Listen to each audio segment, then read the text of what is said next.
tenaga boleh baru sekarang ini sekitar 25%, dan kita juga telah meningkatkan dalam pengumuman yang baru dibuat, kita telah meningkatkan sasaran pada tahun 2050 kepada 70%. Jadi ini memang satu sasaran yang ambitious, tetapi kita dengan izin, tetapi kita mahu satu sasaran yang besar untuk memacu peralihan tenaga kita dengan lebih pantas. Dan apakah galakan yang kerajaan lakukan untuk mencapai objektif-objektif ini? Antara lain, kita melaksanakan inisiatif berikut. Pertama ialah program solar berskala besar, large scale solar, program net energy metering NEM, program self-consumption SELCO, program feed-in tariff, dan program NEDA, dan seterusnya program corporate green power program CGPP. Dan antara lain, kalau kita lihat dalam laporan JPET yang telah dimuat naik di laman web Suruhanjaya Tenaga, jumlah kapasiti tenaga boleh baru yang telah beroperasi dan komited berjumlah sebanyak 7,353 megawatt dan baki sebanyak 1,178 megawatt adalah diperlukan untuk kita mencapai sasaran kapasiti TBB 31% tahun 2025. Dan bagi memanfaatkan peluang dan potensi pembangunan TBB di negara ini, kerajaan telah memperkenalkan program baru seperti Corporate Green Power program bagi membolehkan syarikat-syarikat korporat mendapatkan bekalan elektrik hijau secara langsung daripada pemaju solar. Jadi mereka boleh mendapatkan bekalan secara langsung kerana banyak demand atau keperluan daripada pelabur-pelabur untuk mendapatkan tenaga hijau di dalam sektor pembuatan dan sebagainya. Dan langkah ini bukan saja akan tingkatkan lagi kapasiti tenaga boleh baru dalam pembekalan elektrik, malah menggalakkan pelaburan hijau dan bernilai tinggi di dalam negara kita. Seputih dan kapar membangkitkan tentang soal net energy metering. Pertama, mengapa net energy metering government masih belum mendapat sambutan, dan sepatutnya kerajaan lebih menjadi role model. Untuk makluman, hari ini kerajaan telah pun baru saja mengumumkan, Kementerian Ekonomi di dalam sidang media bersama dengan saya, peruntukan sebanyak 50 juta ringgit yang bermula sekarang untuk menggalakkan. Kita ada banyak kerajaan, kita ada parlimen sendiri, kita ada Putrajaya, kita ada sekolah, kita ada hospital, universiti, untuk kita memperluaskan lagi pemasangan sistem solar yang ada bagi kita memperluaskan pemakaian solar. Dan saya nak ingatkan, kita selalu bercakap tentang large scale solar yang kita tengok mungkin di kawasan tanah lapang atau di atas tasik. Tetapi kalau di Australia misalnya, rooftop solar telah pun memotong utility base solar di dalam pembekalan elektrik di negara mereka. Jadi ia boleh dilakukan. Dan seterusnya, penetapan had capacity sebanyak 75% daripada permintaan maksimum bagi permohonan NEM, seolah-olah tidak menggalakkan pemasangan NEM secara keseluruhan. Jadi penetapan had capacity buat masa ini ialah untuk memastikan setiap pengguna elektrik masih perlu menampung sebahagian daripada kos pembekalan elektrik yang telah diambil kira dalam struktur tarif pengguna elektrik. Kita tidak mahu wujud di mana sistem pengguna tenaga solar ini dapat kelebihan dan mereka yang tidak mampu menggunakan tenaga solar terpaksa membayar kos grid yang tinggi. Jadi saya fikir itulah pembahagian yang kita fikirkan di dalam cara kita memberi beberapa keperluan di dalam pemasangan solar supaya mereka masih lagi membayar kepada keperluan grid. Ampang membangkitkan tentang soal isu teknologi nuklear. Ampang membangkitkan kerajaan negeri Sabah. Kalau selepas 1 Januari 2024 yang tu kena tanya Ketua Menteri Sabah. Tetapi dasar kerajaan persekutuan secara umumnya buat masa ini kita tidak melihat kepada tenaga nuklear. Itu dasar yang ada pada hari ini. Seterusnya, isu pelaksanaan skim feed-in tariff Kuala Terengganu, Kubang Kerian, Paya Besar dan Tuaran telah bangkitkan,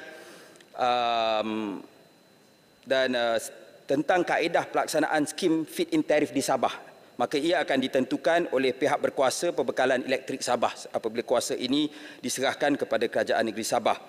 Dan tentang jaminan pelaksanaan feed-in tariff di negeri Sabah selepas penyerahan kuasa ini, kita komited untuk memastikan kesinambungan semua komitmen dan projek yang telah diluluskan di bawah mekanisme feed-in tariff dan peruntukan lain bagi memperkukuhkan infrastruktur dan meningkat penjanaan tenaga boleh baru di Sabah, dan pada masa yang sama memastikan kepentingan pemaju projek di Sabah tidak terkesan pasca penyerahan kuasa. Ya. Kita tidak akan lepas tangan dengan begitu sahaja. Dan setakat ini ada yang bertanya tentang spillover selepas 12 tahun tentang pelaksanaan fit in tariff sehingga Mac 2023 sebanyak 6.9 juta ringgit telah dikutip ke kumpulan wang boleh baru KWTBB dan sebanyak 4.3 juta telah digunakan untuk membayar pelaksanaan fit in tariff. Dan seterusnya kita akan teruskan fit in tariff bagi sumber mini hidro atau hidro kuasa kecil, biogesim dan juga biogas. Seputih membangkitkan tentang prestasi pelaksanaan geran bersyarat audit tenaga EACG yang kurang memuaskan pada tahun 2022 dan prestasi pelaksanaan yang kurang memuaskan disebabkan kurangnya pemohon dari sektor komersial dan industri yang masih terkesan daripada impak COVID. Dan banyak keutamaan pihak swasta untuk memulihkan perniagaan terlebih dahulu. Dan seterusnya, Seputih juga membangkitkan tentang permohonan geran audit tenaga. Kementerian kita telah menambah baik kriteria dan syarat termasuk skop dan kategori industri termasuk perhotelan, pelancongan dengan kerjasama Malaysian Productivity Corporation bagi membantu pihak industri.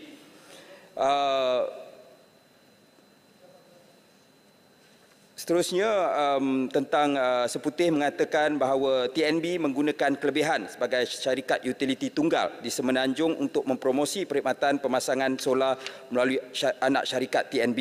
Ya, untuk makluman, anak syarikat TNB adalah seperti mana-mana syarikat solar yang berdaftar dengan SEDA dan perlu bersaing di dalam pasaran TBB. Di peringkat kerajaan, kita tidak pernah memberikan kelebihan kepada mana-mana syarikat untuk pelaksanaan program ini.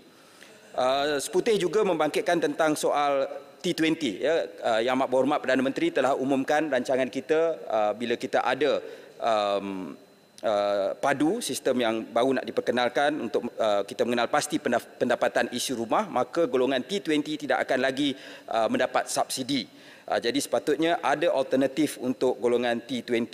Ya, jadi kita sambut baik cadangan Yang Berhormat Seputih. Kita yakin kalau misalnya di Kuala Lumpur atau di Lembah Kelang, ramai di kalangan mereka yang ada rumah di atas tanah ataupun landed property dengan izin, bukan semua tapi ramai merupakan golongan T20.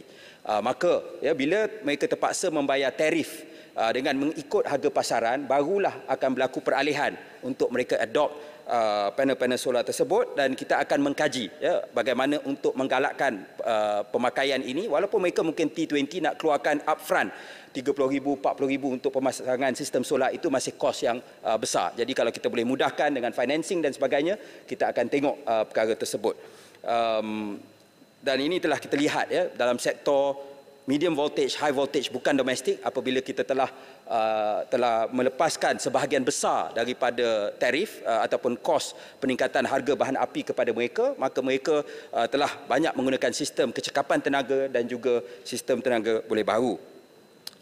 Kubang Krian dan Paya Besar membangkitkan tentang soal tenaga yang dapat dijana, tenaga hidro yang menggunakan air sikit dan menghasilkan tenaga elektrik yang tinggi, dan juga tenaga angin. Ya. Pertama, saya akan bercakap large scale hydro kita tidak galakkan, ya, kerana kita juga, saya menteri yang bertanggungjawab ke atas tenaga, alam sekitar, sumber asli ya, dan perubahan iklim. Maka dalam hal tersebut kita tahu bahawa large hydro tanah kita banyak, kita dianugerahkan oleh khazanah hutan. Jadi kita tidak mahu kehilangan khazanah tersebut. Yang dah ada tidak apa, tetapi kalau nak buat baru mungkin dia akan menjejaskan kita punya komitmen untuk 50% kawasan litupan hutan di negara kita. Walau bagaimanapun, ya, kita tahu juga ada alternatif untuk hidro berskala kecil. Dan tadi Muar juga ada bangkitkan, ada beberapa perkara ya, yang kita perlu lihat semula. Cabaran-cabaran yang dilalui sebelum ini ialah kerana kadang-kadang isu dengan pihak berkuasa negeri. Ya, dan itu antara cabaran yang dilalui, dan kita akan lihat bagaimana kita boleh meningkatkan prestasi. Sabah ada banyak potensi, misalnya untuk mini hydro, ada sebahagiannya telah dibangunkan, tetapi kita tahu patutnya banyak lagi yang boleh kita laksanakan. Tentang tenaga angin, kita ada mengkaji di beberapa tempat, tapi setakat ini dengan teknologi yang ada pada hari ini, masih lagi tidak viable, ya. Jadi di negara kita, tetapi kita terbuka, kita tahu teknologi berubah dengan sangat cepat. TNB sendiri, ya, mereka mempunyai pelaburan besar. Saya baru pergi ke sana di United Kingdom.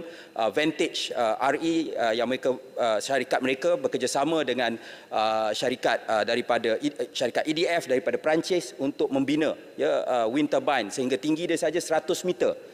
Tinggi wind turbine tersebut. Tapi itu di Britain, ya, angin dia lain daripada angin yang ada di Malaysia. Tentang Kubang Krian membangkitkan kuasa, dan ini juga dibangkitkan, ya, oleh beberapa pembahas yang lain tentang kuasa menteri untuk menggantung pemakaian akta ini. Kenapa tidak hadkan kepada Sabah dan Sarawak sahaja? Untuk makluman, dalam soal tenaga elektrik ini tidak pernah terpakai ke negeri Sarawak. Itu pertama. Bagi negeri, bagi perkara, dan untuk makluman juga, klausa ini saya sebut tadi dalam Akta Bekalan Elektrik, Akta Suruhanjaya Tenaga ada daripada awal. Ya, dia sebut bahawa menteri boleh menggantung, dan ini juga bukan hanya terhad kepada akta berkaitan dengan elektrik, akta pembangunan mineral, akta accountant, ya, dan beberapa akta yang lain juga ada memberikan kuasa kepada menteri untuk menggantung. Dan untuk makluman, kalau dalam isu bekalan elektrik tidak pernah lagi digunakan kuasa ini. Tidak pernah digunakan, walaupun misalnya Akta Suruhanjaya Tenaga ada sejak tahun 2001. It has never been used, ya, dengan izin, dan kita hanya akan menggunakan kali ini selaras dengan komitmen yang dibuat oleh Kerajaan Pakatan Harapan untuk kita di bawah MA 63 untuk kita kembalikan kawal selia kuasa tenaga elektrik kepada Sabah, dan seterusnya diteruskan, ya. Undang-undang ini kemudian dibuat oleh kerajaan yang berada selepas Kerajaan Perikatan Nasional, ya, dan dibawa ke parlimen yang lepas dan telah pun dibahas dan diluluskan di parlimen. Ya, jadi it is the same bill dengan izin. Tak ada bezanya, ya. Dulu saya duduk sana, yang berhormat yang banyak mungkin tadi bercakap tentang absolute power, corrupts absolutely, berada di sini. Ya, mungkin not the exact yang berhormat, tetapi pihak yang sama. Jadi bagi saya klausa itu ada, dan saya faham teguran dan sebagainya, tetapi saya memberi jaminan we will not use this power sesuka hati. Ya, kita akan menggunakannya hanya untuk purpose yang disebut. Seterusnya tentang soal Paya Besar juga membangkitkan soal rent to own solar, dan untuk diperkasakan sebanyak 226 syarikat telah berdaftar dengan SEDA sebagai registered PV investor, dan pemilik bangunan boleh memasang sistem solar PV dengan zero upfront cost. Ini banyak di pihak-pihak swasta telah turut serta, dan sebanyak 667 permohonan NEM yang berkapasiti hampir 150 megawatt telah dibuat oleh registered PV investor, dan kerajaan sentiasa akan menambah baik dan menawarkan mekanisme yang terbaik bersesuaian untuk meningkatkan solar PV.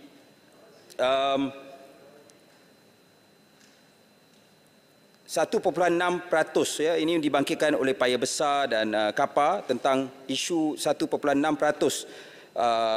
tabung tenaga boleh baharu yang digunakan di kawasan Sabah dan Sarawak bukan hanya digunakan di Semenanjung saja. Bagi kelihatan adil apa yang boleh dibuat oleh kerajaan, maka untuk makluman, peruntukan ini telah digunakan untuk pengguna-pengguna di Semenanjung, Labuan dan Sabah sebagaimana diperuntukkan di bawah Akta 725. Namun memandangkan kutipan daripada pengguna negeri Sabah tidak mencukupi untuk menampung pelaksanaan program FIT di negeri Sabah, maka FIT di negeri Sabah, maka sebahagian daripada kutipan dana ini daripada Semenanjung telah digunakan untuk menampung kos pelaksanaan program FIT di negeri Sabah, dan kita akan lihat bagaimana kita nak bergerak ke depan, ya, bila kita lakukan penyerahan kawal selia ini. Tentang soal yang dibawakan oleh Paya Besar, peningkatan penggunaan EV, kenderaan elektrik, sebenarnya tak guna betul, ya, kalau kita menggunakan kenderaan elektrik tapi kita charge daripada arang batu, mungkin lagi teruk daripada kita menggunakan kereta yang menggunakan internal combustion engine dengan izin. Jadi sebab itu ia kena selaras dengan electrification ini, selari dengan kita meningkatkan matlamat, meningkatkan persasaran penggunaan tenaga boleh baharu di negara kita. Tentang soal untuk menggalakkan permohonan GTFS dibangkitkan oleh Paya Besar, dan saya dengar tadi ada beberapa yang berhormat yang lain, dan pihak Malaysian Green Technology and Climate Change Corporation akan sentiasa mengadakan libat urus dengan sektor industri dan institusi kewangan bagi menggalakkan pemain-pemain industri TBB untuk memanfaatkan insentif di bawah GTFS khususnya untuk mendapatkan pinjaman mudah dan subsidi faedah. Tentang status projek geoterma di Sabah yang dibangkitkan oleh Paya Besar, setakat ini tiada sebarang projek yang dilaksanakan. Ya, memang ada kajian, tetapi setakat ini pelaksanaan secara komersial belum lagi diadakan. Tentang GRIG, yang berhormat GRIG yang telah menjemput kerajaan untuk turut serta meneroka potensi TBB di sana, terdapat 8 pemasangan solar di GRIG yang melibatkan pemasangan domestik dengan keseluruhan kapasiti 78.4 kW di bawah mekanisme feed-in tarif, manakala di bawah skim NEM sebanyak 3 permohonan NEM berkapasiti 13.72 kW telah pun diluluskan dan beroperasi.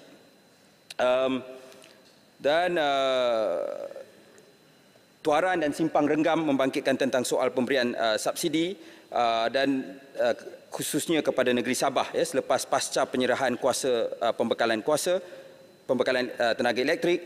Proses penyerahan kuasa kawal selia tenaga elektrik ini memang ada implikasi kewangan kepada Kerajaan Persekutuan, dan Kerajaan Persekutuan akan terus sediakan peruntukan subsidi kepada SESB bagi tempoh yang dipersetujui, merangkumi subsidi sokongan tarif, subsidi bahan api dan subsidi solar berskala besar dalam perbincangan kita dengan Kementerian Kewangan.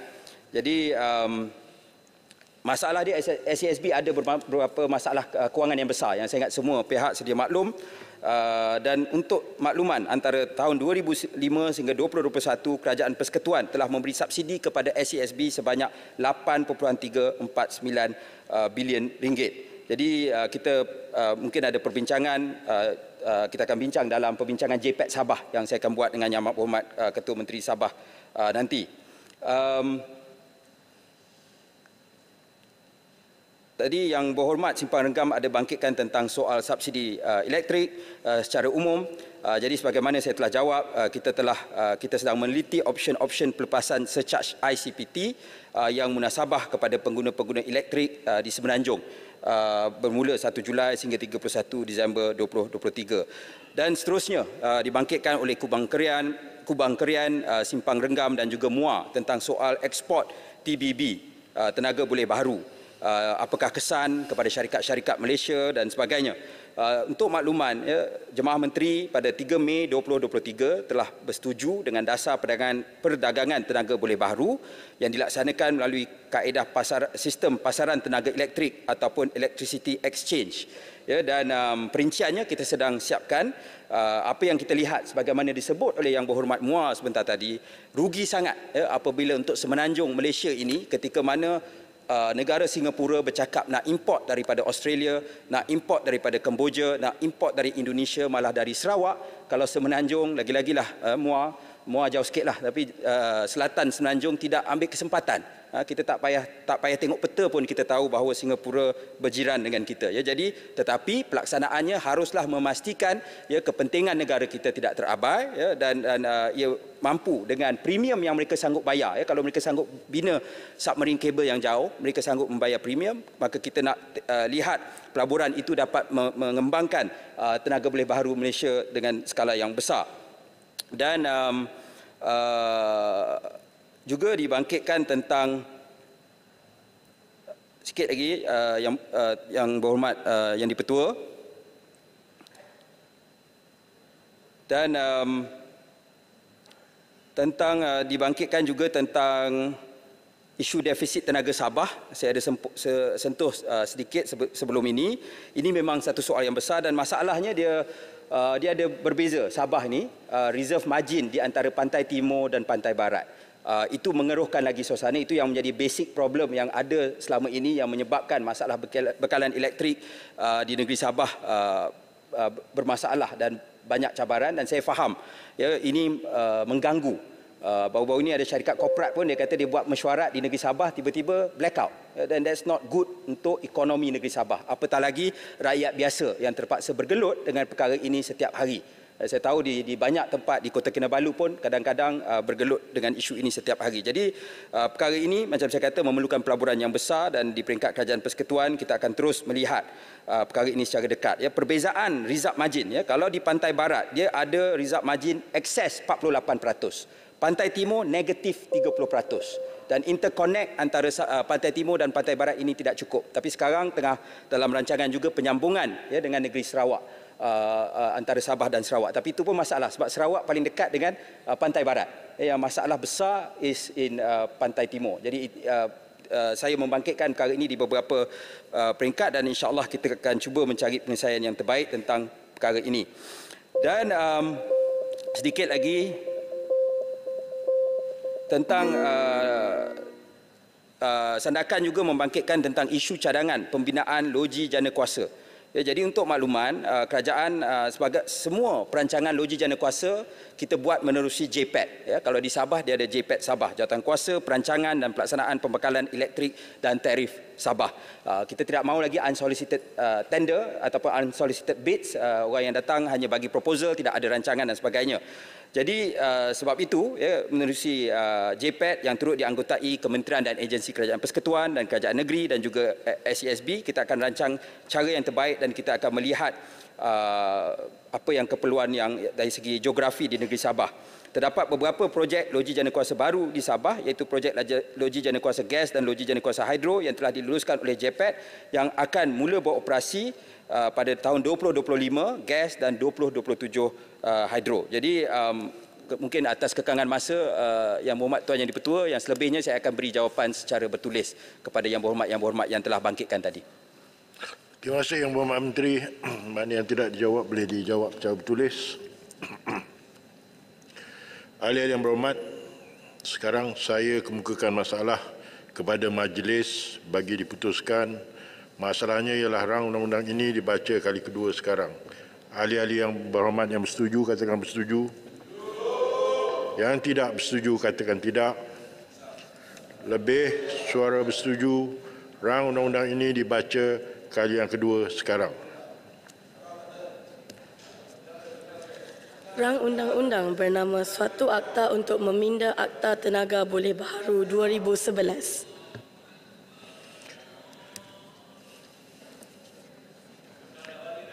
Majlis dalam jawatan kuasa bentara.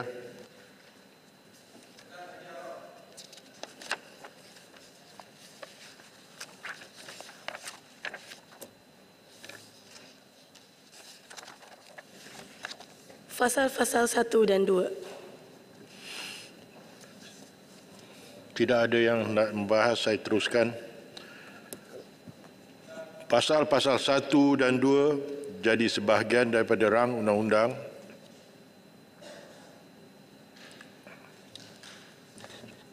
Tuan Pengerusi, saya mohon mencadangkan rang undang-undang ini dimaklumkan kepada majlis sekarang. Ahli-ahli Yang Berhormat, masalahnya ialah bahawa rang undang-undang ini dimaklumkan kepada majlis sekarang. Ahli-ahli yang bersetuju katakan bersetuju. Yang tidak bersetuju katakan tidak. Lebih suara bersetuju, majlis bersidang semula sebagai majlis mesyuarat bentara.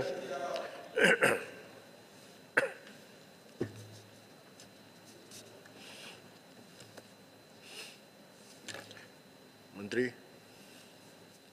Tuan Yang di-Pertua, saya mohon memaklumkan bahawa rang Undang-Undang Tenaga Boleh Baharu Pindaan 2023 bacaan kali yang kedua telah ditimbangkan dalam jawatan kuasa dan dipersetujui tanpa pindaan. Saya mohon mencadangkan supaya rang undang-undang ini dibacakan kali yang ketiga dan diluluskan sekarang. Ada sesiapa penyokong? Tuan Yang di-Pertua, saya mohon menyokong. Masalahnya ialah bahawa rang undang-undang ini dibacakan kali ketiga dan diluluskan sekarang. Ahli-ahli yang bersetuju katakan setuju.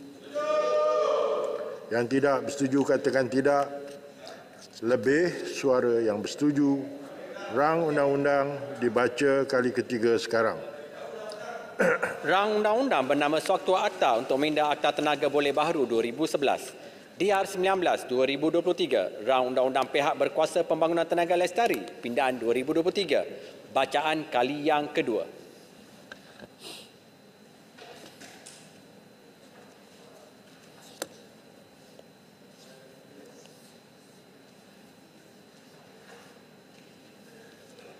Tuan Yang di-Pertua, saya mohon mencadangkan rang undang-undang bernama suatu akta untuk meminda Akta Pihak Berkuasa Pembangunan Tenaga Lestari 2011 dibaca kali yang kedua sekarang. Tuan Yang di-Pertua, ahli-ahli Dewan yang dihormati, izinkan saya untuk turut membentangkan rang undang-undang ini untuk meminda Akta Pihak Berkuasa Pembangunan Tenaga Lestari 2011, Akta 726 yang mana ialah susulan daripada Rang Undang-Undang Tenaga Boleh Baharu Pindaan 2023 yang telah diluluskan oleh Dewan Yang Mulia ini sebentar tadi. Untuk makluman ahli-ahli Dewan, Akta 726 ini merupakan suatu akta yang diwujudkan bagi memperuntukkan kuasa terhadap penubuhan Pihak Berkuasa Pembangunan Tenaga Lestari atau Sustainable Energy Development Authority dengan izin SEDA sebagai agensi yang bertanggungjawab untuk melaksanakan fungsi dan kuasa terhadap perkara-perkara berkaitan tenaga lestari termasuk pelaksanaan mekanisme tarif galakan atau fit-in tarif yang diperuntukkan di bawah Akta Tenaga Boleh Baharu 2011 di Semenanjung Malaysia dan Sabah. Namun demikian, seperti Akta 725, Akta 726 juga tidak mengandungi peruntukan yang membolehkan pemakaian akta ini digantung di mana-mana bahagian di Malaysia. Oleh itu, pindaan ke atas akta ini perlu dilakukan untuk memasukkan peruntukan tersebut agar proses dan urusan penyerahan kuasa otonomi pembekalan elektrik kepada Kerajaan Negeri Sabah termasuk fungsi kawal selia terhadap perkara-perkara berkaitan tenaga lestari dapat dilaksanakan dengan teratur. Sebagaimana rang undang-undang sebelum ini, pindaan yang saya cadangkan melalui rang undang-undang Pihak Berkuasa Pembangunan Lestari Pindaan 2023 ini juga adalah ringkas. Ia melibatkan 2 fasal sahaja. Fasal 1 mengandungi tajuk ringkas dan peruntukan tentang permulaan kuat kuasa akta, dan fasal 2 bertujuan meminda Seksyen 1 Akta 726 dengan memasukkan subseksyen baru iaitu subseksyen 3 untuk memberikan menteri kuasa untuk menggantung kuat kuasa keseluruhan atau mana-mana peruntukan Akta 726 di bahagian-bahagian yang berlainan di Malaysia.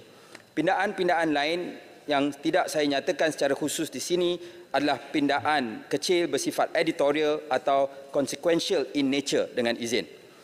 Tuan Yang di-Pertua dan ahli-ahli Dewan sekalian, kesimpulannya saya yakin rang undang-undang yang dikemukakan ini akan memantapkan lagi tadbir urus akta ini serta memastikan proses pemulangan kuasa pembekalan elektrik kepada Kerajaan Negeri Sabah kelak akan berjalan dengan lancar, terutamanya bagi perkara-perkara yang melibatkan pelaksanaan dan kawal selia program-program tenaga boleh baharu di negeri Sabah. Tuan Yang di-Pertua, saya mohon mencadang. Ada sesiapa yang menyokong? Tuan Yang di-Pertua, saya mohon menyokong. Ahli-ahli yang berhormat, masalahnya di hadapan majlis ialah rang undang-undang bernama suatu akta untuk meminda Akta Pihak Berkuasa Pembangunan Tenaga Lestari 2011 dibaca kali kedua sekarang dan terbuka untuk dibahas. Terdapat 5 orang yang berhormat akan berbahas dalam turutan seperti berikut. Yang berhormat Petaling Jaya, Yang berhormat Pendang, Yang berhormat Pasir Gudang, Yang berhormat Kapa, Yang berhormat Arau. Dipersilakan Yang berhormat Petaling Jaya. Tuan di-Pertua,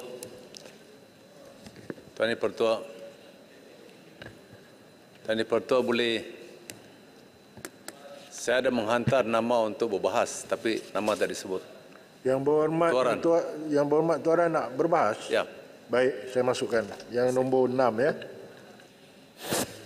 Yang berhormat Arau menarik diri, Yang Hormat. Yang berhormat Sebab-sebab yang tidak dapat dielakkan. Baik. Terima kasih.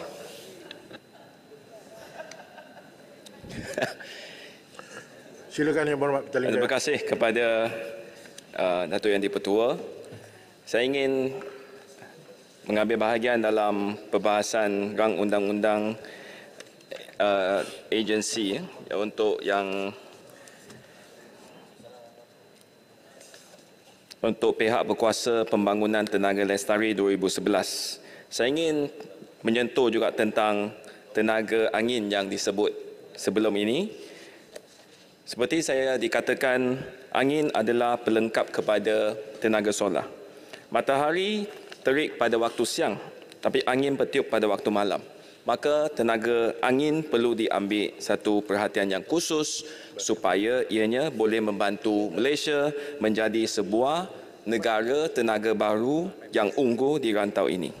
Justru saya juga mencadangkan untuk Seksyen 63 dalam Akta Tipinda dengan tujuan untuk menggalakkan kuasa angin dijadikan sebagai sebahagian daripada campuran tenaga boleh baharu Malaysia. Sebagai permulaan, pihak berkuasa pembangunan tenaga lestari ataupun SEDA boleh menentukan untuk membangunkan kuasa angin menjelang tahun 2030. Contohnya, satu kuota 2,000 megawatt dan menetapkan sasaran jangka panjang bagi kapasiti angin di Malaysia. SEDA juga perlu melaksanakan tender terbuka yang melibatkan peserta antarabangsa untuk menentukan kadar bayaran dan membenarkan pasaran untuk menentukan harga. Pemain industri angin yang memenangi tender akan menerima pelbagai layanan istimewa termasuk lesen, perjanjian pembelian kuasa, permit ekspor dan status pelopor. Sungguh pun begitu, petender hendaklah mempunyai kelulusan persetujuan prasyarat daripada yang berikut. Contohnya, kelulusan kerajaan negeri, pengambilan tanah projek, kelulusan Jabatan Alam Sekitar, Jabatan Laut dan Jabatan Pengairan dan Saliran. Untuk makluman Datuk Yang di-Pertua, kita sedar bahawa buat masa ini, kita menghadapi masalah tidak cukup tenaga boleh diperbaharui. Namun, untuk masa akan datang, kita bakal juga berhadapan dengan masalah penyimpanan tenaga boleh diperbaharui, iaitu storage solution dengan izin. Kita sering kali menyebut bahawa kita perlukan bateri yang lebih, BESS dengan izin, Battery Energy Storage System.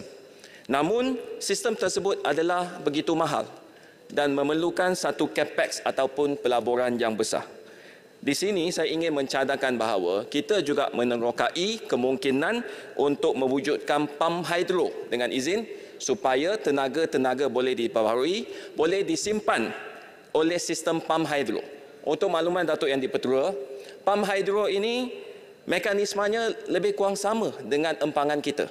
Cuma ianya digunakan dengan fungsi yang terbalik daripada empangan kita. Melalui empangan kita, air mengalir dari atas ke bawah. Maka turbin akan dipusingkan oleh tenaga air, maka elektrik dijanakan. Dalam kes sekarang, dalam kes yang baru, kita boleh juga pam air di bawah ke atas dan disimpan di atas sehingga ianya diperlukan, apabila ianya diperlukan, ianya boleh digunakan untuk menjana elektrik. Dan pam hidro, kalau mengikut kajian Australia National University, mereka telah pun mengenal pasti lebih 3,000 tapak yang sesuai di Malaysia untuk dijadikan sistem pam hidro. Maka selain daripada bateri, daripada district cooling system, daripada sistem-sistem lain yang mungkin kita nampak potensi yang besar di negara-negara lain, namun untuk Malaysia yang banyaknya simpanan air, yang banyaknya masih tanah untuk sesuai dijadikan pam hidro, saya ingin bertanya kepada kementerian bahawa adakah ini boleh dijadikan salah satu solusi kepada penyimpanan tenaga boleh diperbaharui kita. Datuk Yang di-Pertua, saya juga ingin bertanyakan bahawa sistem ataupun dibuat pengumuman bahawa 50 juta ringgit akan diberikan untuk memasang sistem solar di atas bumbung bangunan-bangunan kerajaan. Apakah status tersebut sekarang? Bagaimana pemain-pemain industri boleh melibatkan diri dan adakah mereka akan dijemput dalam proses tender? Jadi itu sahaja daripada saya. Sekian, terima kasih. Terima kasih Yang Berhormat Petaling Jaya. Dipersilakan Yang Berhormat Pendang. Bismillahirrahmanirrahim. Assalamualaikum warahmatullahi wabarakatuh. Terima kasih Datuk Yang di-Pertua. Terima kasih. Saya nak mulakan dengan dua potong ayat Quran. Auzubillahi minasyaitanirrajim. Qul inni aqafu In asaitu rabbi azaba yaumin azim. Katakanlah, sesungguhnya aku takut jika aku derhaka kepada Tuhanku, akan dikenakan azab hari yang besar, itu hari pembalasan. Man yusraf anhu yauma izin faqad rahimah. Wa zalikal fawzul mubin. Sesiapa yang dijauhkan azab daripadanya pada hari itu, maka sesungguhnya Allah telah memberi rahmat kepadanya, dan itulah kejayaan yang jelas dan nyata. Jadi dalam kita membahaskan akta ini, iaitu akta 726, akta Pembangunan Tenaga Lestari 2011 ini adalah satu perkhidmatan yang sangat penting kepada rakyat, kerana air, api adalah satu elemen yang penting dalam kehidupan manusia. Jadi tenaga adalah salah satu daripada perkara yang harus kita memberi kebajikan. Kerajaan memberi kebajikan kepada rakyatnya. Ini menjadi tanggungjawab yang wajib tenaga. Jadi oleh sebab itu, terima kasih saya ucapkan kepada Datuk Speaker. Pertamanya saya ingin menyatakan bahawa saya lihat bahawa dengan pindahan ini, Menteri akan mempunyai kuasa yang agak besar atau menukar atau menggantungkan mana-mana peruntukan akta yang ada. Adakah ini boleh dilakukan sehingga memberi kesan kepada daya niaga pihak swasta yang mengoperasikan Independent Power Plant ataupun IPP dengan izin? Jadi itu satu kebimbangan apabila menteri boleh terdedah kepada dengan izin abuse of power yang berpotensi untuk menindas mana-mana pihak. Selain daripada itu, saya juga mendapati bahawa program dengan izin, program Net Energy Metering ataupun NEM juga dilihat tidak dapat memberikan manfaat kepada rakyat B40 yang merahin ini seperti mana yang telah dihasratkan. Sebaliknya, ia memberi manfaat kepada golongan T20 sahaja. Dan oleh kerana itu, 100 megawatt yang diperuntukkan di bawah NEM ini tidak habis lagi. Setakat yang kita tahu, hanya 30 megawatt sahaja yang digunakan. Walhal, kuota industri dan sektor komersial iaitu 500 megawatt sudah habis digunakan. Maknanya industri ini untuk siapa? Untuk T20 yang seperti yang saya sebut di atas. Untuk yang orang bawah ini tak diberi perhatian secara serius. Mengapa tidak boleh Yang Berhormat Menteri menggunakan kuasa untuk bantu B40 ini? Kita pasang panel-panel solar di rumah seperti mana yang boleh dibuat oleh sektor komersial dan industri, termasuk hotel-hotel yang memasang panel-panel di bumbung-bumbung hotel untuk memberi tenaga. Jadi maknanya kerajaan perlu berfikir bagaimana nak membantu meringankan bebanan B40 ini, di mana kosnya boleh dipotong daripada bil elektrik bulanan yang disalurkan kepada TMB. Saya kira Yang Berhormat Menteri perlu membuat keputusan yang agak berani untuk mengatasi ketetapan pengurusi Suruhanjaya Tenaga yang ternampak bagai mempunyai kuasa yang terlalu besar. Selain daripada itu, saya ingin membangkitkan berkenaan dengan mengeksport TBB ke luar negara termasuk Singapura. Kita lihat bahawa Singapura menggunakan tenaga daripada TBB ini bertujuan untuk menjana pusat-pusat data yang menggunakan penjanaan elektrik yang begitu tinggi, malah tahap penggunaannya mungkin menyamai pengguna elektrik bagi beberapa buah negeri di dalam Malaysia ini. Maka kita menganggap TBB ini juga sebagai satu bahan mentah yang boleh dieksport. Kenapa tidak kita melabur dalam pusat data di Malaysia ini? Kerana kita mempunyai banyak TBB. Maka kita gunakan tenaga ini untuk menjana pendapatan bagi rakyat kita, iaitu new revenue for our nation, our country. Income negara yang baru. Ini satu perniagaan yang sustainable apabila dapat menjana keuntungan yang sangat besar. Daripada situ barulah kita mengeksport ke luar negara. Dalam perkembangan berkaitan TBB ini, kita tahu bahawa kerajaan Malaysia menggalakkan pembinaan mini hidro sebagai sumber yang bersih bagi mengurangkan penggunaan diesel dan arang batu. Ia memerlukan kerjasama kerajaan negeri kerana lokasi mini hidro ini mestilah di aliran sungai dan juga tasik. Oleh kerana peruntukan Akta ini nampaknya kurang jelas, maka ada negeri-negeri yang berhadapan dengan kesukaran untuk menentukan charge. Tetapi pada masa yang sama perlu memberikan galakan dan sokongan. Patutnya ada keseragaman yang ditetapkan di peringkat persekutuan untuk digunakan di peringkat negeri menggulung. Maka oleh sebab itu saya lihat bahawa Akta SEDA dan Akta TBB ini perlu diselaraskan dengan kerajaan negeri. Sepatutnya wujud akta-akta ini adalah untuk memudahkan di semua peringkat. Oleh demikian penyelarasan perlu ada di antara rang undang-undang di peringkat persekutuan dan juga di peringkat negeri bagi mengelakkan perkara-perkara yang berbangkit seperti mana yang disebutkan oleh Menteri Keksa dulu antara Kedah dan Federal Persekutuan. Ini adalah pelaksanaan pemerintahan organisasi secara proporsional yang kita dah ada, bukan masalah personal antara sipolan dengan sipolan. Jadi saya mengelakkan perkara-perkara ini untuk tidak berbangkit lagi. Jadi saya nak sebut tadi, saya baca Al-Quran tadi sebab tanggungjawab. Kita takut pada Allah Ta'ala dalam surah Al-Am ayat 14 dan 15. Allah dah beritahu tanggungan kebajikan ini adalah tanggungjawab kebajikan pemimpin kepada untuk membantu rakyat yang kesusahan. Dengan itu sekian, terima kasih. Wabillahi taufiq dan assalamualaikum warahmatullahi wabarakatuh. Datuk Yang di-Pertua. Perbahasan yang baik. Terima kasih Yang Berhormat Pendang. Dipersilakan Yang Berhormat Pasir Gudang. Terima kasih Tuan Yang di-Pertua. Dalam Akta 726 iaitu Akta Ibu, tidak ada subsection 3 sejak digubal pada 2011. Bermakna telah 12 tahun.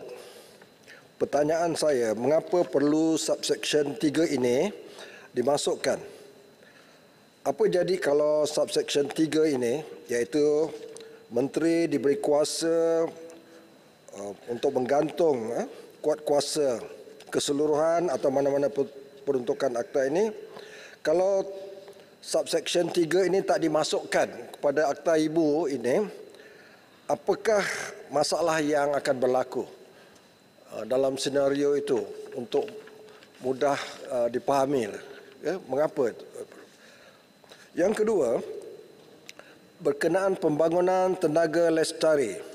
Saya percaya tenaga solar adalah tenaga boleh baharu.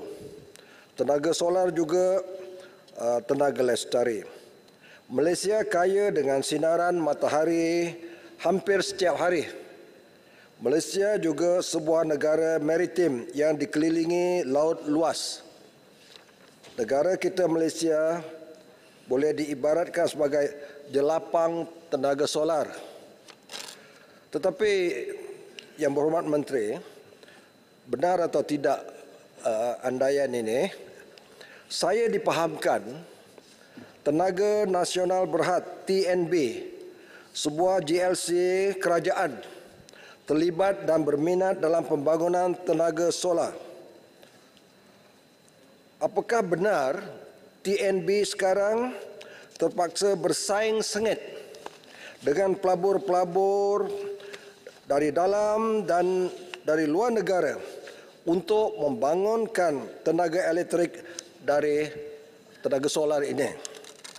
Dan yang terakhir, perkara ketiga, kembali kepada subsection 3 yang nak dimasukkan itu, yang merujuk kepada kuasa menteri, saya ingin bertanya, adakah benar laporan akhbar, bukan sekarang, beberapa tahun yang lalu, iaitu satu projek pembangunan tenaga elektrik dari tenaga solar di Mersing, Johor, yang berskala besar telah ditolak oleh kerajaan pusat di Putrajaya. Kalau laporan akhbar itu benar, saya ingin pencerahan mengapa. Itu saja Tuan YB Pasir Gudang. Maaf YB Pasir Gudang, saya nak mencelah sikit je yang tentang apa YB cakap tadi.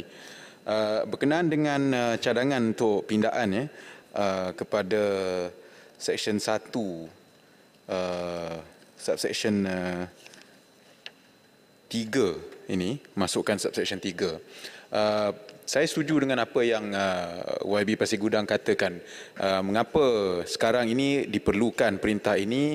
Apakah kelompongan yang ada sebelum ini yang mengharuskan seksyen ini dimasukkan. Sebab kita seperti yang telah dinyatakan juga dalam Dewan ini, kuasa untuk menggantung mana-mana peruntukan akta itu adalah satu kuasa yang amat besar. Ianya seperti memberi kuasa untuk menggubal undang-undang seperti itu, seperti kita di Parlimen ini. Jadi perlu ada penjelasan yang meyakinkan tentang perkara ini. Itu saja. Terima kasih YB Bangi, dan sesuailah dengan pertanyaan saya tadi. Terima kasih.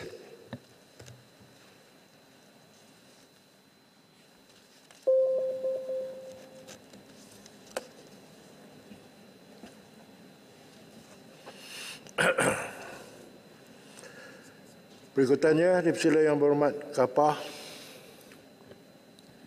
Terima kasih Yang di-Pertua. Terima kasih memberikan peluang untuk Kapar membahaskan rang undang-undang satu akta untuk meminda akta pihak berkuasa pembangunan tenaga lestari 2011 ataupun akta 726. Seperti yang disebutkan oleh ahli-ahli yang berhormat tadi dan yang saya sebutkan bahasa kita bahaskan rang undang-undang sebelum ini, tenaga boleh baru, memang menteri diberi kuasa sepenuhnya seperti disebut kejap tadi melalui perintah disiarkan dalam warta menggantungkan kuat kuasa keseluruhan atau mana-mana peruntukan akta ini di bahagian-bahagian yang berlainan di Malaysia. Exact wording, minta izin. Setiap patah perkataan adalah sama seperti yang sebelum ni, RUU sebelum ini. Jadi saya ingatkan sekali lagi Yang Berhormat Menteri, don't take it personally, sebab kita mahu good governance, total power corrupts. Dia bukannya berada dalam Parlimen Malaysia saja, tapi it's all over the world. It's a universal principle of good governance dengan izin. Sebab ada isu yang agak kontroversi sebelum ini, di mana ada seorang menteri, tahu nak sebut ke tidak, mungkin dia ada berkenaan dengan apa ini, Kertas Statut 93 tahun 2023 ini, iaitu peraturan-peraturan racun pengecualian pembatalan. Ini 2023 di mana Menteri Kesihatan telah bertindak mengecualikan nikotin daripada cecair vape, walaupun pihak pakar kesihatan menasihatkan sebaliknya. Jadi saya masih lagi ulangkan, kalau boleh kita tidak mempertikaikan kewibawaan menteri dan mungkin ada niat yang bagus, tapi alangkah baiknya kalau jemaah menteri itu bertanggungjawab secara kolektif, dan kita mengalu-alukan yang MA 63 ini itu dan federalisme yang mahu diterjemahkan secara realiti adalah baik, tapi kita kenalah berhati-hati, ya. Yang keduanya sedikit yang di-Pertua, isu pemerkasaan fungsi SEDA.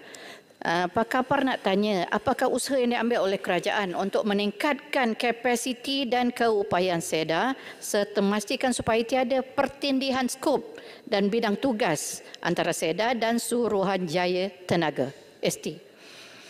Kedua, adakah kerajaan menerusi SEDA berhasrat untuk mempergiat latihan dan program berkaitan pembangunan sumber manusia, khususnya dalam dua bidang utama, iaitu sumber tenaga boleh diperbaharui dan kecekapan tenaga. Akhir sekali, apakah bentuk kolaborasi dan agensi oleh SEDA ke arah menyokong dan menggalakkan aktiviti penyelidikan dan inovasi yang berkait dengan pembangunan tenaga lestari, sekaligus mendorong penyertaan orang awam bagi meningkatkan kesedaran mengenai bidang tenaga lestari. Jadi ini yang di-Pertua, saya mohonlah sekali lagi, yang last tadi memang pindaan ini tentang kuasa menteri. Kita minta bukan untuk menteri yang ada sekarang ini dan bukan untuk menteri ini, bukan untuk kementerian ini saja, tapi kepada semua dan yang akan bakal menjadi menteri. Dia punya tadi itu, prinsip itu kita mesti memastikan bahawa kebertanggungjawapan itu kalau boleh biarlah dikongsi supayanya ianya menjaminkan yang accountability, mungkin dia punya tanggungjawab bebanan itu tidak tertumpu kepada hanya seorang individu, dan dia akan mengelakkan the tendency dia mungkin silap pandang, terlepas pandang dan sebagainya. Yang dipertua, saya menyokong pindaan. Terima kasih. Terima kasih Yang Berhormat Kapa. Pembahas yang terakhir Yang Berhormat Tuaran. Terima kasih Tuan Dipertua di atas peluang diberikan pada Tuaran membahaskan RUU Akta Pihak Berkuasa Pembangunan Tenaga Lestari Pindaan 2023. Akta Ibu, Akta 762 adalah akta yang telah membolehkan penubuhan Sustainable Energy Development Authority SEDA, yaitu satu agensi ditubuhkan oleh Parlimen Malaysia khusus untuk mempromosikan Sustainable Energy Power Generation di negara kita. Dalam kesempatan ini, Tuan minta Yang Berhormat Menteri menyatakan berapakah perbelanjaan kerajaan untuk tujuan mempromosi tenaga lestari dalam masa sedekad SEDA beroperasi. Dan dalam tempoh tersebut, apakah kesan terhadap energy mix di peringkat nasional, dan dalam energy mix tersebut, berapa peratuskah komponen tenaga lestari atau sustainable energy? Dan dalam hal ini, bagaimana pula kesannya terhadap wilayah yang bermasalah bekalan listrik seperti Sabah? Apakah energy mix untuk Sabah? Berapa peratuskah sumbangan renewable energy di Sabah? Tuan Yang Dipertua, soal tenaga di Semenanjung adalah dikawal selia oleh Suruhanjaya Tenaga ST. Di wilayah Sarawak dikawal selia oleh Sarawak Tenaga Berhad. Dan kini Sabah juga sudah pun menubuhkan Suruhanjaya Tenaga Sabah melalui enactment di Dewan Undangan Negeri Sabah. Dalam konteks ini, Tuan mohon mencadangkan supaya Akta Suruhanjaya Tenaga Akta 447 dipindah dan memurnikan nama ST ini pada Suruhanjaya Tenaga Semenanjung, STS, supaya fungsi dan peranan ST lebih jelas selepas ini. Dalam hal ini, enactment Suruhanjaya Tenaga Sabah juga perlu dipindah oleh Dewan Undangan Negeri Sabah untuk memasukkan nama wilayah Sabah dalam enactment tersebut untuk mengelakkan kekeliruan nama-nama Suruhanjaya yang masing-masing mengawal selia di ketiga-tiga wilayah Semenanjung, Sabah dan Sarawak. Dewan ini sedia maklum Tuan Yang Dipertua bahwa rang undang-undang yang kita bahaskan sekarang ini yaitu Akta 726 adalah dibuat untuk membolehkan Sabah membuat persiapan untuk mengawal selia hal ehwal tenaga pada masa yang ditentukan oleh kedua pihak Kerajaan Persekutuan dan Kerajaan Sabah. Tentunya Sabah akan mempelajari pengalaman Suruhanjaya Tenaga di Semenanjung, SEDA dan juga pelaksanaan dan penguatkuasaan Akta Bekalan Elektrik 1990. Tentunya barangkali Sabah tidak perlu tubuh agensi seperti SEDA untuk mempromosikan tenaga lestari. Sebaliknya, fungsi dan peranan SEDA boleh dilaksanakan oleh Suruhanjaya Tenaga Sabah sahaja. Saya pikir ini soalan dibuat oleh Kapar tadi. Apakah ada pertindihan peranan SEDA dengan Suruhanjaya Tenaga ini? Dalam hal ini juga, untuk mempromosi tenaga lestari, saya pikir tidak semestinya kita menggunakan pendekatan feed-in tariff, FIT. Kita perlu melihat pelbagai cara dan kaedah untuk menggalakkan rakyat dan sektor industri supaya mengambil inisiatif untuk berhijrah dalam penjanaan elektrik. Untuk menjanakan tenaga listari sama ada untuk kegunaan sendiri maupun untuk berniaga. Hal ini penting sebab negara kita seperti yang disebut oleh rakan-rakan dalam perbahasan dalam rang undang-undang awal tadi adalah pendatangan COP21 ataupun the Paris Agreement, yaitu bahawa sebanyak tahun 2050 tenaga kita adalah carbon neutral dan ataupun zero carbon emission. Dalam kesempatan ini, Tuan Yang Dipertua, Tuan ingin mengambil kesempatan ini dan untuk menyatakan Dewan Yang Mulia ini tentang krisis bekalan elektrik dan air di Sabah sekarang ini, yang Bapak Menteri sebentar tadi pun telah menyebut, dan saya berterima kasih kerana Yang Berhormat Menteri begitu peka dengan keadaan di Sabah. Ya, cubanya saya ingin nyatakan bahawa bekalan air dan bekalan elektrik ini adalah berkaitan. Dia saling membantu sama lain. Ya, mungkin ada bekalan air, namun kalau bekalan elektrik tidak ada, water pump tidak berfungsi, lalu bekalan air pun terganggu. Jadi sedikit sebanyak hal seperti ini berlaku di Sabah sekarang ini. Selain daripada reserve margin yang disebut oleh Menteri dalam penggulungan tadi, yang rendah di sektor tenaga dan defisit air terawat yang begitu tinggi dan diburukkan lagi dengan non-revenue water yang begitu tinggi, ya, yaitu sampai 60% di Sabah, ya. Rakyat Sabah sangat-sangat terkesan masalah tersebut, ya. Di Sabah ini kalau ya dalam kedua perkara ini sangat-sangat terkesan pada ketika ini, ya. Dalam hal bakalan elektrik sebagai contoh, Tuaran ingin bertanya pada Yang Berhormat Menteri, apakah langkah jangka pendek, jangka pertengahan dan jangka panjang untuk menyelesaikan masalah power generation, transmission dan juga distribution. Sekarang ini umum mengetahui bahwa ketiga-tiga perkara ini bermasalah dan banyak faktor penyebabnya. Rakyat Sabah tertanya-tanya apakah, bila, dan bagaimanakah kerajaan akan menyelesaikan masalah gangguan bakalan elektrik dan bakalan air tersebut. Ya. Dalam hal ini, ribuan isi rumah di Sabah, ya, membeli mineral water sebagai untuk memasak, ya, pada ketika ini, dan berhari-hari tidak dapat mandi. Kita pun wakil rakyat datang sini pun kita ditanya-tanya oleh banyak rakyat, ya, termasuk di kawasan saya, rekan saya daripada Sepanggar dan sebagainya. Begitu juga restoran yang terpaksa menggunakan air yang dibeli langsung daripada tangki lori, ya, di mana air itu belum disahkan selamat atau diminum atau digunakan untuk memasak. Harus diingat bagaimana keadaan para pengguna yang berkunjung untuk makan minum dalam keadaan makan tersebut, ya. Apakah makanan itu selamat atau tidak? Sebab itulah rakyat Sabah tunggu-tunggu lautan Yang Berhormat Perdana Menteri ke Sabah, terutama sekali selepas pengumuman bahawa Kerajaan Persekutuan komited untuk mencari penyelesaian tuntas terhadap masalah bakalan air dan bakalan elektrik di Sabah. Tuan Ibu Tuan, masalah ini adalah masalah legacy, ya. Kita semua tahu insiden systemic corruption yang telah melanda Jabatan Air Sabah suatu ketika dahulu, ya. Namun semua ini memerlukan penyelesaian tuntas, dan walaupun hal air dan elektrik adalah hal negeri, namun Kerajaan Persekutuan mempunyai tanggungjawab untuk memastikan kesejahteraan hidup rakyat tetap terpelihara dan terbela. Jadi Tuan Ibu Tua mengakhiri perbahasan dalam empat rangkap pantun. Boleh? Boleh, silakan. Sebelum tidur gosok gigi, buka pipe air tiada, masuk bilik panas hati, pasang kipas elektrik pun tiada. Inilah nasib, inilah cerita rakyat Sabah menunggang derita. Belum selesai air dan jalan raya, isu elektrik hadir penambah sengsara. Bakalan elektrik asas keperluan untuk rakyat dan pelbagai syarikat. Marilah semua berikan cadangan, pemimpin dan rakyat kita sepakat. Marilah bersama berganding idea, merintis jalan, mencari pedoman. Isu elektrik cabaran bersama, pemimpin dan rakyat semarak perpaduan. Saya mohon menyokong. Terima kasih. Terima kasih Yang Berhormat Tuan. Ini masa giliran Menteri untuk menjawab. Yang Berhormat Menteri perlu 15 ke atau 10 minit? Baik, silakan. Terima kasih Tuan Yang Dipertua.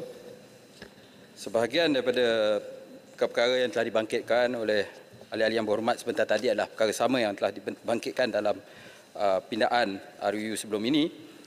Jadi saya akan pergi secara ringkas di atas beberapa perkara yang telah dibangkitkan. Sekali lagi soal klausa ataupun pemberian kuasa kepada menteri. Sebagaimana yang saya telah katakan, ya, di dalam Akta Bekalan Elektrik, Akta Suruhanjaya Tenaga, daripada awal klausa itu telah pun dimasukkan. Seterusnya di dalam Akta Accountant, perkara itu juga telah dimasukkan. Local Government Act, State Authority is given the power to exclude any local authority daripada pemakaian akta tersebut. Saya setuju ada basis untuk kebimbangan, ya, tetapi di peringkat kerajaan, ya, dan pindaan ini diluluskan di peringkat Jabatan Peguam Negara pada hujung tahun 2020. Saya boleh faham beberapa pandangan yang merasakan khawatir tentang perkara tersebut, tetapi saya agak luculah bila mereka yang berada dalam kerajaan pada waktu itu, ya, Timbalan Menteri yang tadi membangkitkan tentang soal salah guna kuasa, baca ayat Quran, tetapi waktu itu berada dalam kerajaan dan perkara itu dibuat pada kerajaan pada masa itu.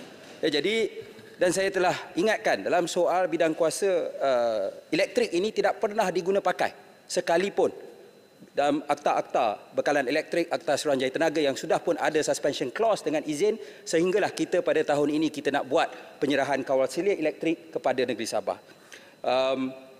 Seterusnya tentang potensi tenaga angin yang dibangkitkan oleh Petaling Jaya. Buat masa ini, tenaga angin ini memang di peringkat khatulistiwa tidak dilihat sebagai satu tenaga yang viable.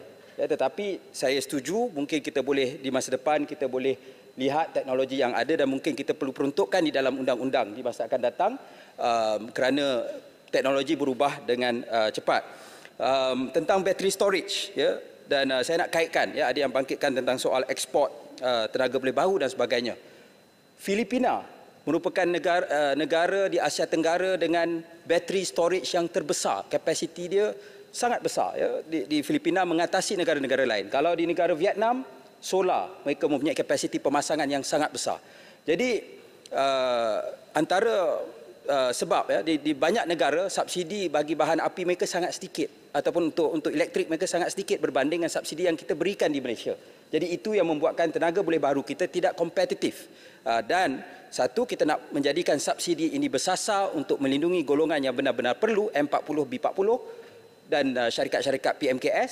Dan kedua, kita nak memastikan bila kita menjual tenaga ini kepada pasaran yang sanggup membayar premium seperti Singapura, kita boleh menggunakan wang tersebut untuk upscale dengan izin kita punya kemudahan tenaga boleh baru supaya, ya, kita dapat meningkatkan lagi kapasiti. Jadi matlamat kita 70%, 20-50 itu dapat kita capai. Sekarang, ya, walaupun kapasiti kita besar tetapi dalam energy mix masih lagi pada tahap yang tidak kita boleh berpuas hati.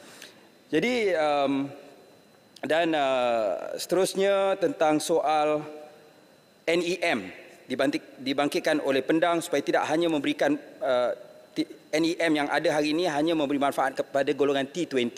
Ya, sebab itu kita di peringkat Kementerian, di peringkat Suruhanjaya Tenaga, kita setuju, di peringkat TNB kita setuju supaya fixed cost, ya, di dalam tarif itu perlu juga ditanggung oleh mereka yang dapat tenaga solar.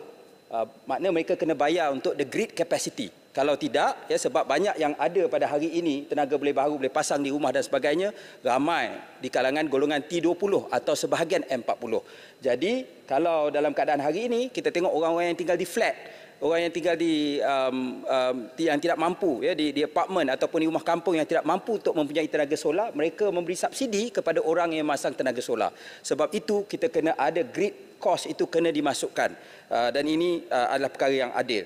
Pada masa yang sama, untuk, ya, banyak daripada kita tidak mahu kita dah bagi subsidi yang sangat besar kepada golongan B40, malah M40 untuk kita menjaga tarif, melindungi tarif pada kadar yang sama. Ya, kita berbelanja tahun lepas bagaimana disebut 10 bilion ringgit. Jadi pada separuh kedua daripada tahun lepas. Jadi kita nak terus melindungi mereka dan kita akan tengok mungkin bila kita dah upscale dengan pengeksportan tenaga boleh baru dan sebagainya, kita dapat upscale perkara tersebut, maka kita boleh tengok satu hari nanti rumah-rumah felda, rumah kampung dan sebagainya yang ada landed property, kita boleh pasang tenaga solar secara banyak. Ya. Macam saya ingat di kawasan orang asli pun ada yang memasang tenaga solar bila tidak dapat connected to the grid, tapi kita boleh memperluaskan perkara ini dengan lebih meluas lagi.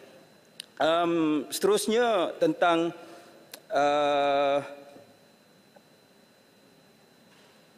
dan dibangkitkan juga tentang isu tenaga solar oleh Yang Berhormat Pasir Gudang tentang adakah TNB terpaksa bersaing dengan pelabur-pelabur luar. Ya, jadi pada hari ini kita memang, ya, tadi ada disebut adakah TNB mempunyai advantage yang tidak adil kepada syarikat berbanding syarikat-syarikat lain dalam sektor ini. Kita mahu semua syarikat bersaing, ya, dan saya boleh katakan TNB they have done di peringkat awal tu mungkin tidak begitu cepat, tapi hari ini, ya, TNB telah dapat bersaing dengan begitu baik di peringkat antarabangsa, di peringkat dalam negeri. Mereka ada G-Sparks, mereka ada beberapa kemudahan yang lain.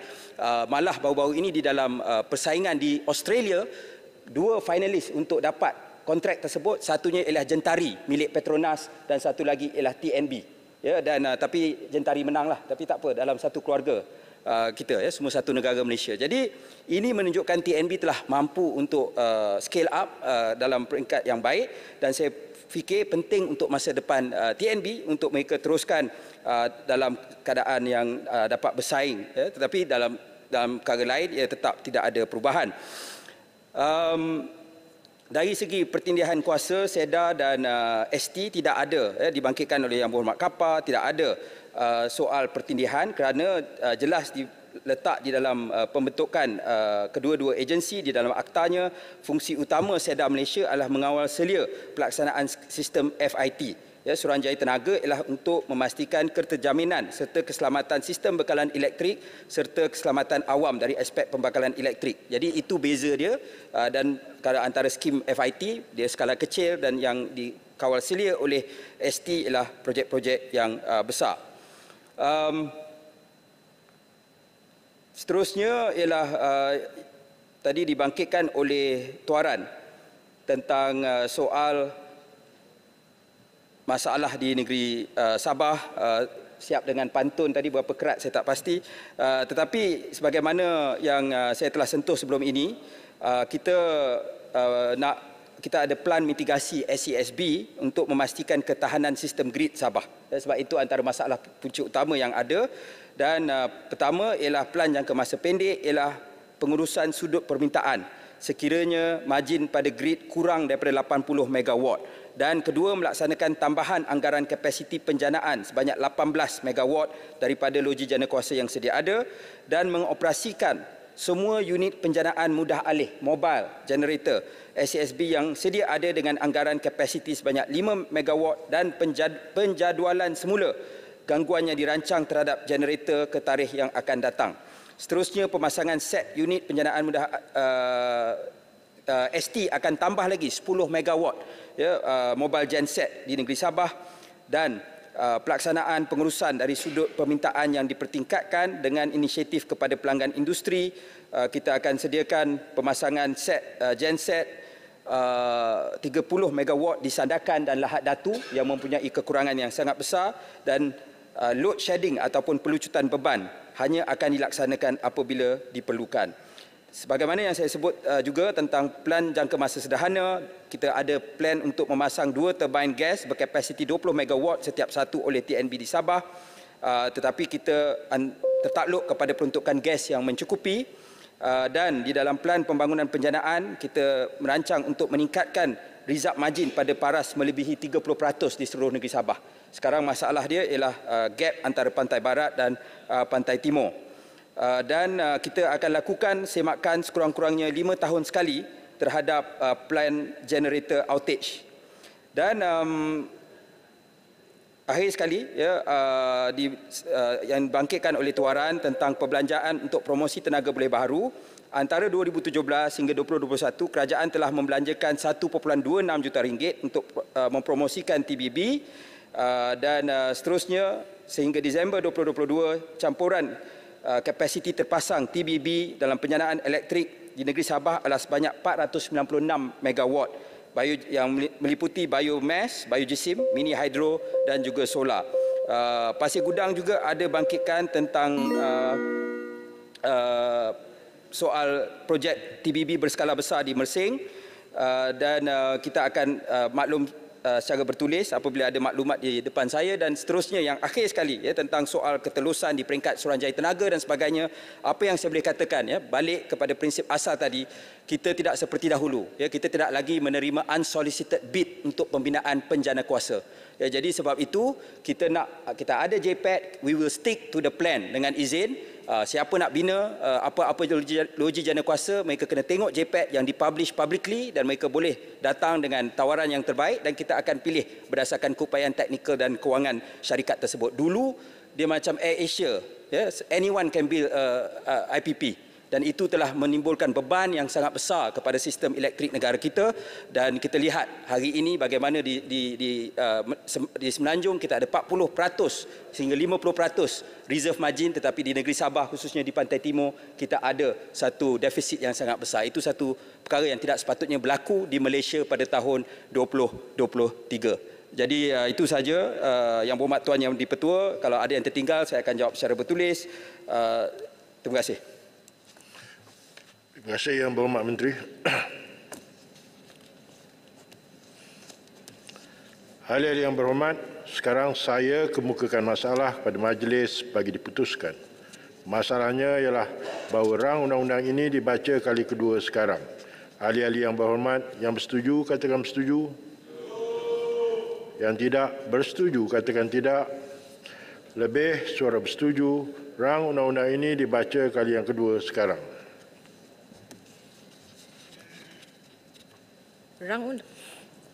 Rang undang-undang bernama Suatu Akta untuk meminda Akta Pihak Berkuasa Pembangunan Tenaga Lestari 2011.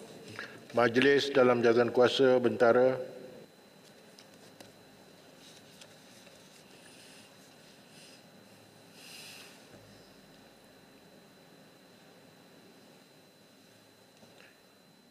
Fasal-fasal 1 dan 2. Tidak ada perbahasan, dipersilakan. Pasal-pasal 1 dan 2 jadi sebahagian daripada rang undang-undang. Tuan Pengerusi, saya mohon mencadangkan bahawa rang undang-undang ini dimaklumkan kepada majlis sekarang. Ahli-ahli yang berhormat, masalahnya ialah bahawa rang undang-undang ini dimaklumkan kepada majlis sekarang. Ahli-ahli yang bersetuju katakan setuju. Yang tidak bersetuju katakan tidak. Lebih suara bersetuju, majlis bersidang semula sebagai majlis mesyuarat.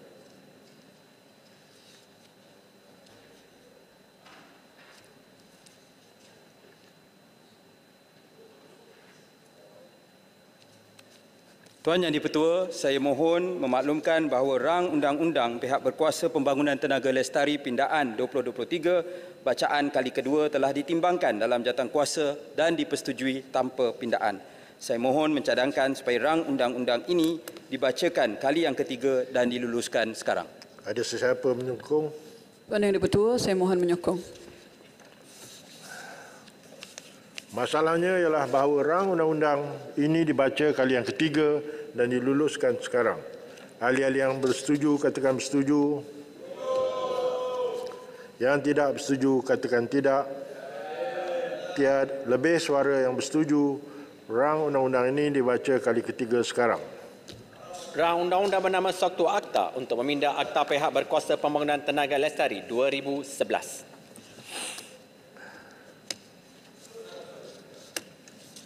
Ahli-ahli yang berhormat, mesyuarat kedua, penggal kedua Parlimen ke-15 akan bersidang semula pada Selasa 6 hari bulan Jun 2023.